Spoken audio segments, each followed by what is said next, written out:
What could make a prisoner smile while every detective in the room believed they were only minutes away from breaking him? The cameras were recording. The clock on the gray wall ticked louder than anyone could remember. 3 investigators sat across from a man named Daniel Brooks. Thick concrete walls surrounded them. A single metal table stood between them. Bright white lights shined down from the ceiling. Outside the room, correctional officers watched through dark glass without saying a word. Daniel never looked scared. He never looked angry. He only smiled. It was not a happy smile. It was calm. Almost like he already knew how every question would end. The lead investigator pushed another file across the table. "We found more evidence."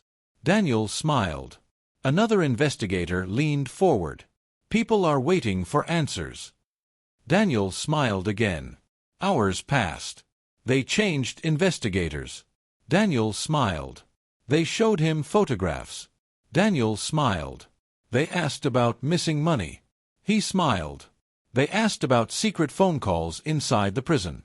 He smiled. Every single interrogation ended exactly the same way. The smile never disappeared.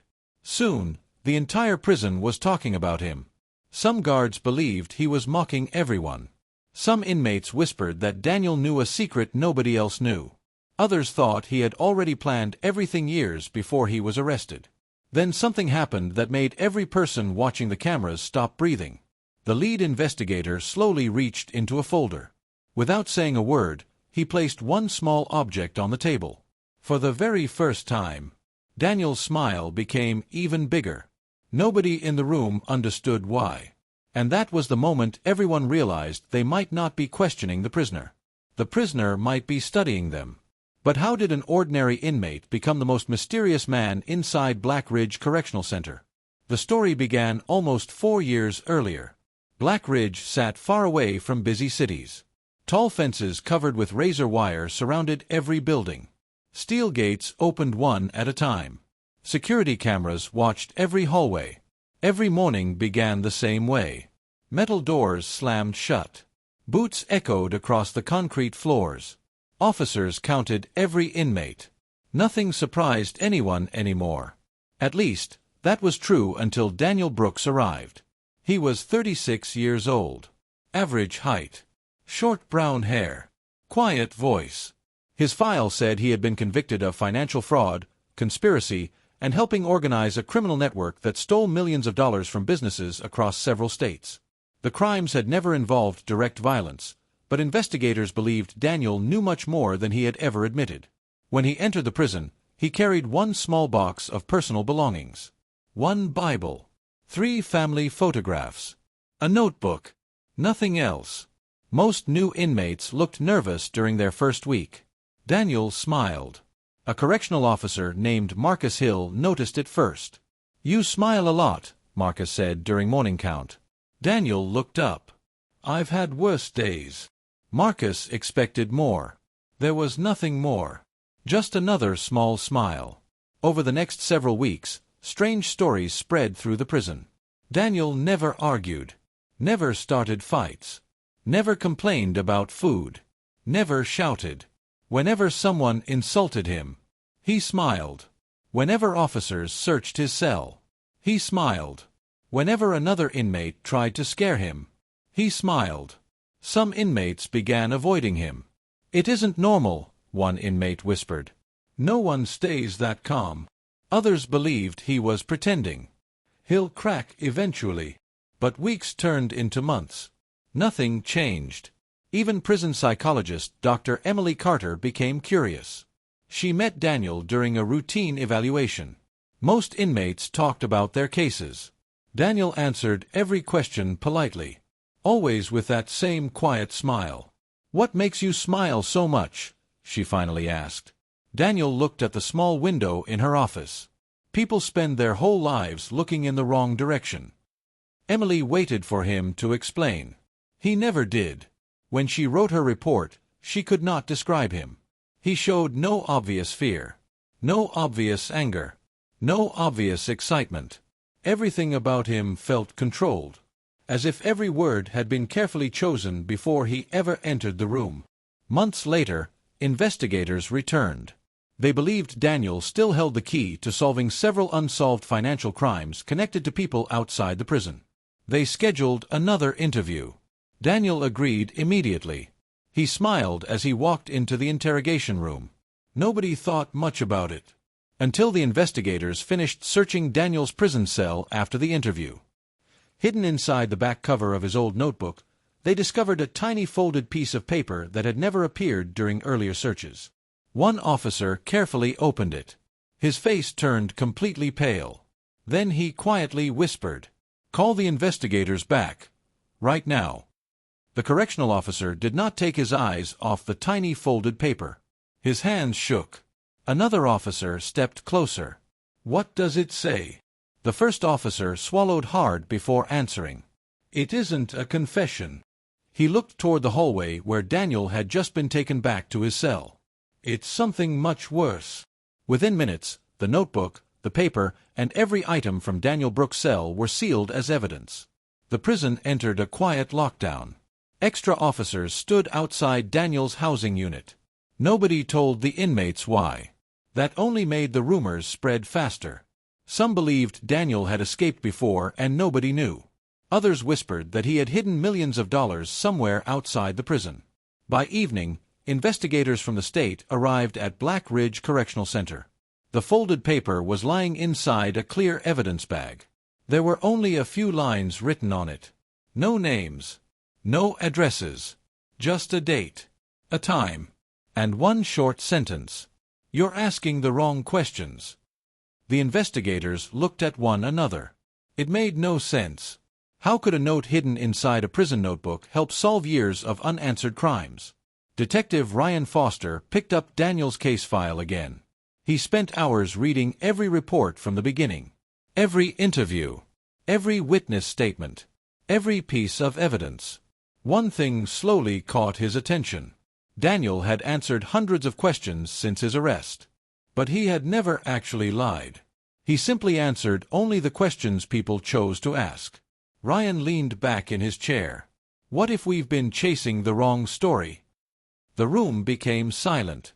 The next morning, Daniel was brought back into the interrogation room. The same gray walls. The same steel table. The same bright lights. The same calm smile.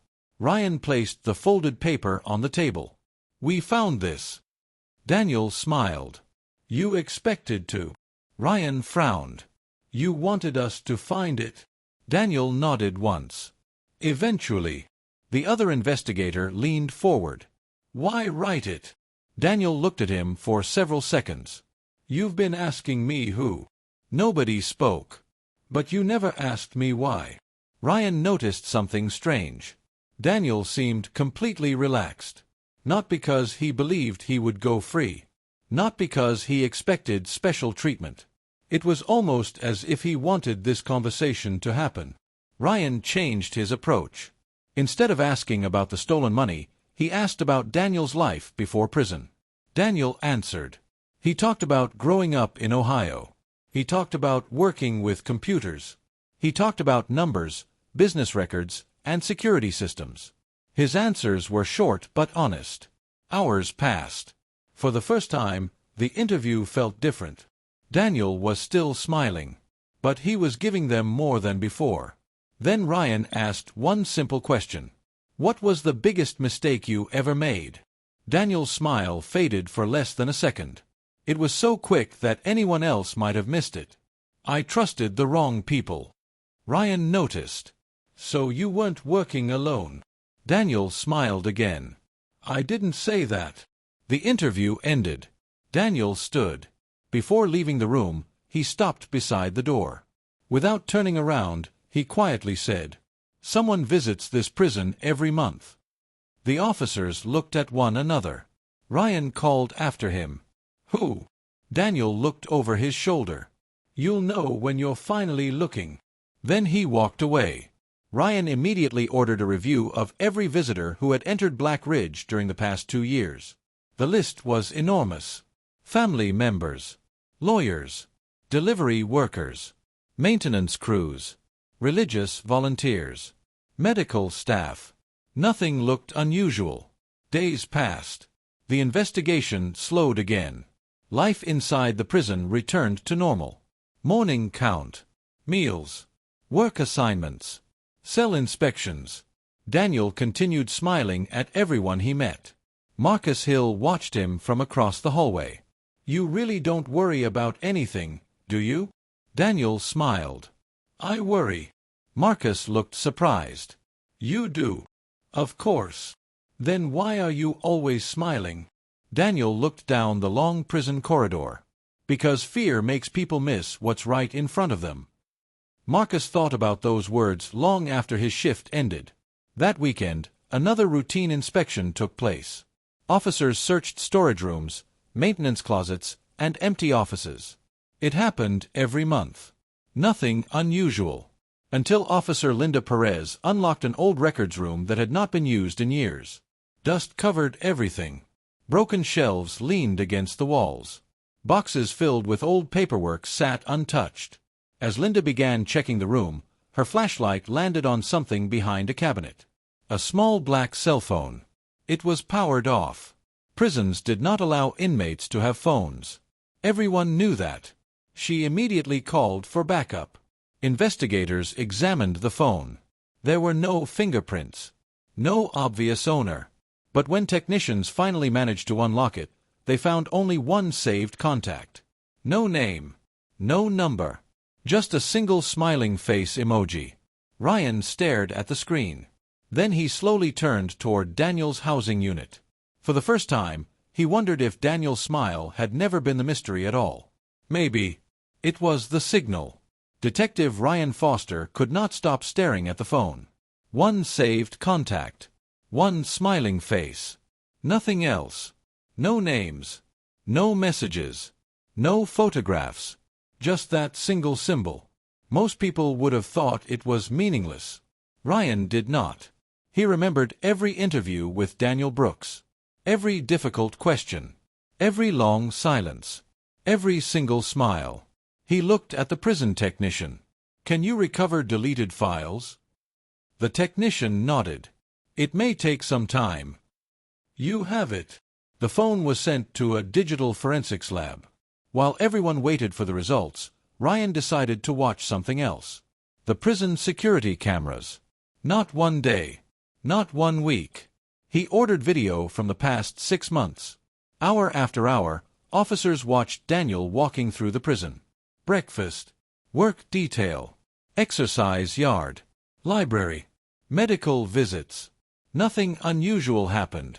Daniel followed every rule. He never argued. He never rushed. He smiled at officers. He smiled at inmates. He smiled even when he was completely alone. Marcus Hill watched beside Ryan. "I still don't get him." Ryan nodded. "Neither do I." Then Marcus suddenly pointed at the screen. "Wait." Ryan paused the video. Daniel was walking across the prison yard. As another inmate passed him, Daniel smiled. The other inmate scratched the side of his neck. They kept walking. Nothing else happened. Ryan almost pressed play again. Then Marcus spoke. "I've seen that before." Ryan looked at him. "When?" "Different day. Different inmate." Ryan searched through more video. An hour later, they found another clip. Daniel smiled. A different inmate touched the side of his neck. Another clip. Daniel smiled. Someone adjusted a baseball cap. Another. Daniel smiled. Someone folded their arms. The actions looked ordinary, but they happened too often. Ryan leaned closer. "This isn't random." The prison staff checked dozens more recordings. The pattern continued. Daniel smiled. Someone nearby made a small movement. Sometimes it was a hand. Sometimes a shoulder. Sometimes a hat. Always after the smile. Ryan called Dr. Emily Carter. She studied behavior for years. She watched every clip without speaking. Finally, she said quietly, "The smile isn't the message." Ryan frowned. "What do you mean?" "The smile tells someone else it's time to send a message." The room became silent. "So the real message is..." "The movement." Ryan immediately ordered investigators to identify every inmate who had made those small actions. The list surprised everyone. They came from different cell blocks, different jobs, different backgrounds. Some had never spoken to Daniel, at least according to prison records. Yet somehow, they all reacted after his smile. One by one, investigators interviewed them. Each denied knowing anything. Each claimed the movement was an accident. Scratching an itch. Adjusting clothing. Stretching. Nothing more. No evidence proved otherwise. The investigation reached another dead end. Days passed. Life inside Black Ridge became quieter. The rumors, however, became louder. Some inmates whispered Daniel had friends everywhere.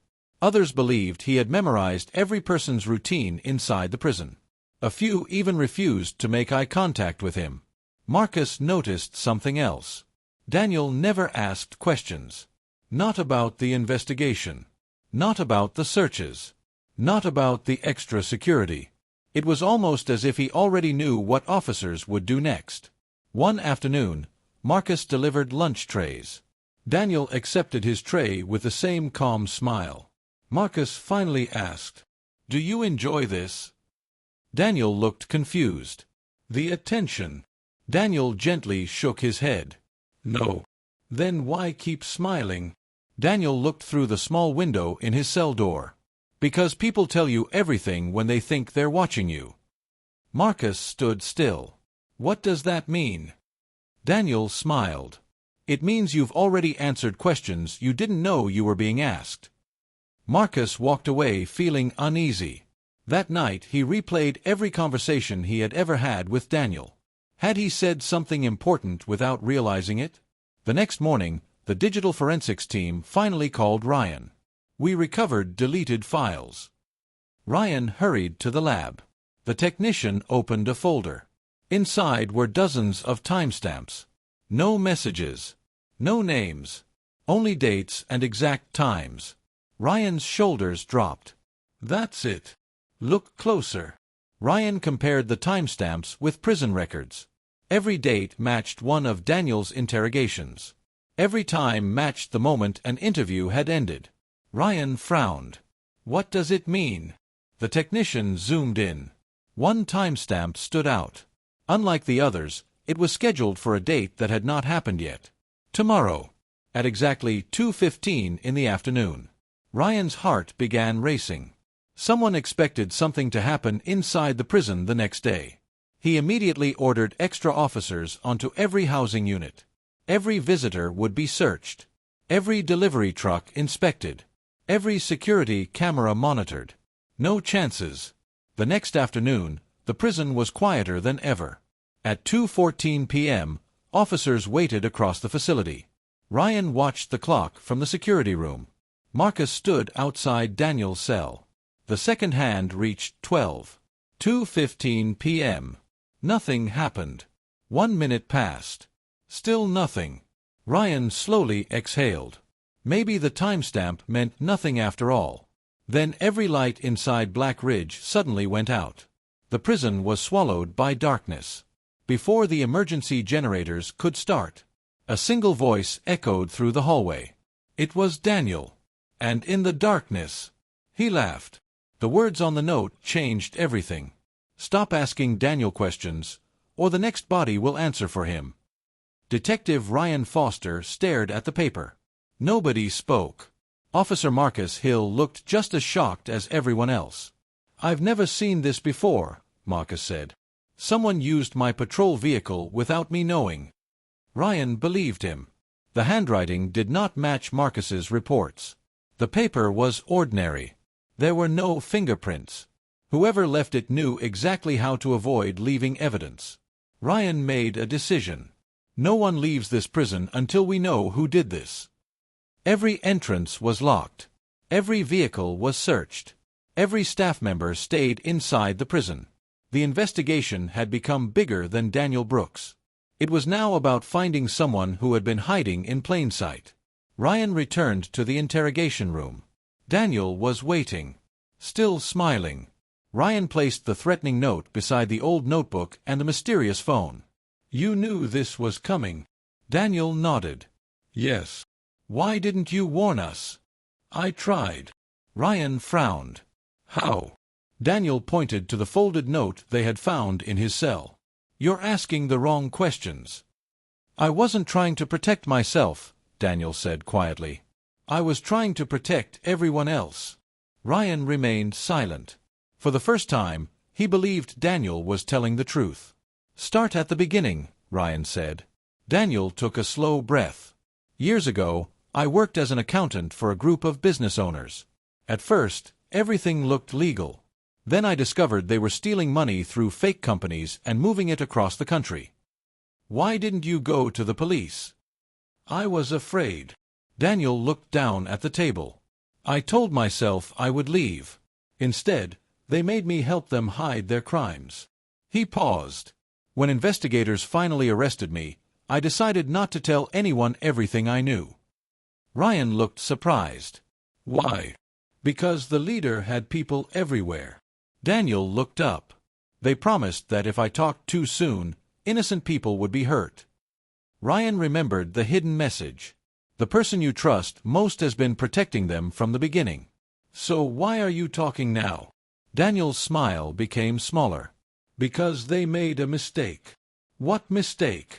They believed prison walls would keep me quiet forever. Ryan immediately called his team together. This time, only a small group was included. No unnecessary officers. No outside staff. Only people whose backgrounds had been checked again. Daniel carefully described how the criminal network worked. He explained the coded numbers. The secret signals. The smiling face saved in the phone. Everything had been created to send simple messages without using names. His smile during interrogations had one purpose. He knew the real criminals were watching the recordings through someone on the inside. Each smile told them only one thing. I'm still protecting the secret. That was why he smiled through every interrogation. He wanted the people outside to believe he would never betray them. Ryan finally understood. Daniel had never been smiling because he enjoyed the interviews. He had been buying time. Now Ryan had enough information to act. Investigators quietly compared employee records, visitor logs, security access, and financial transactions. One name appeared again and again. A civilian prison contractor named Scott Walker. Scott repaired security systems and electrical equipment. He had worked at Black Ridge for years. He had access to nearly every building. His work schedule matched the mysterious power outage. His visitor records matched several dates connected to Daniel's interrogations. When officers searched Scott's work van, they found hidden phones, fake identification cards, and records connecting him to the financial crimes Daniel had described. Scott tried to run. He never made it past the outer gate. He was arrested without anyone getting hurt. Over the next several weeks, Scott agreed to cooperate. His testimony helped investigators arrest several members of the criminal network in different states. Millions of stolen dollars were recovered. Businesses that had lost everything finally received answers. The investigation that had lasted for years was finally over. A few months later, Ryan visited Daniel one last time. The same gray interrogation room. The same metal table. But this time there were no thick case files. Only 2 paper cups filled with coffee. Ryan looked across the table. I have one question left. Daniel smiled. Ryan laughed softly. I guess you knew I was going to say that. I did. Ryan shook his head. After everything, why do you still smile? Daniel looked toward the small window in the door. For a long time, I smiled because I was afraid. He paused. Then I smiled because I wanted to protect innocent people. Another pause. Now I smile because the truth finally won. Ryan stood and held out his hand. Daniel shook it. As the heavy prison door closed behind Ryan, he looked back one last time. Daniel Brooks was still sitting at the metal table, still wearing that calm smile. But now everyone finally understood it. It had never been the smile of a man enjoying the interrogation. It had been the smile of a man carrying a dangerous secret until the right moment to reveal it.